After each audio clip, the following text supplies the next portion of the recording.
Dans cette vidéo, nous allons revoir la notion de transfert thermique lors des changements d'état.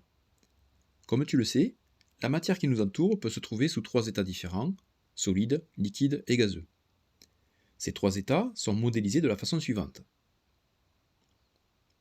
Les propriétés des trois états s'expliquent par des organisations différentes des particules à l'échelle microscopique.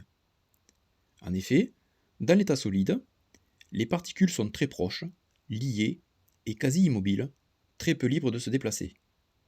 On dit que l'état solide est compact, puisque les particules sont très proches, et ordonné.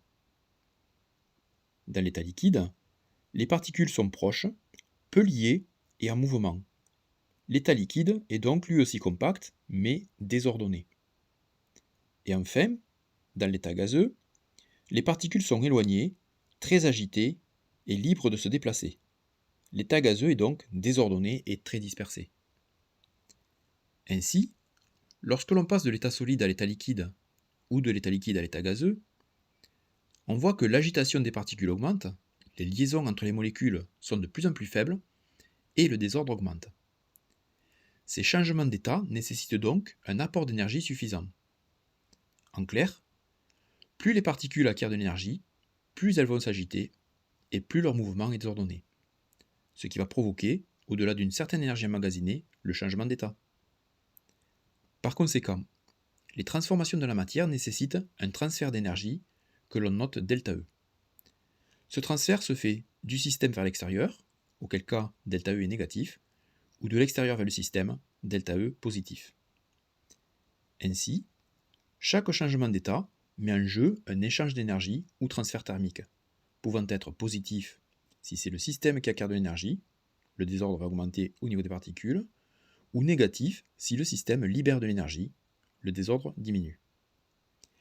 Ces différents changements d'état sont, comme tu le sais, la fusion, le passage de l'état solide à l'état liquide, la solidification, qui est le changement d'état inverse, la vaporisation, le passage de l'état liquide à l'état gazeux, ou la liquéfaction, le changement d'état inverse, et enfin la sublimation, qui est le passage de l'état solide directement à l'état gazeux, sans passer par l'état liquide, qui n'est possible que sous certaines conditions, et qui a pour changement d'état inverse la condensation.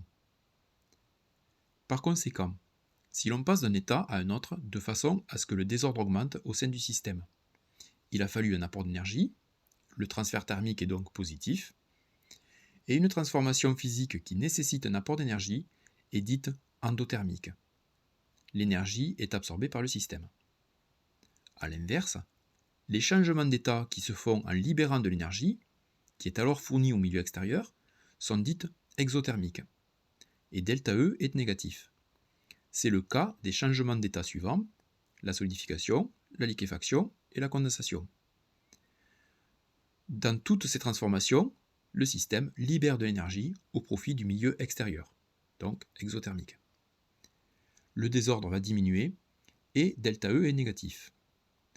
A contrario des autres changements d'état qui nécessitent un apport d'énergie qui est absorbé par le système, dans lequel le désordre va augmenter.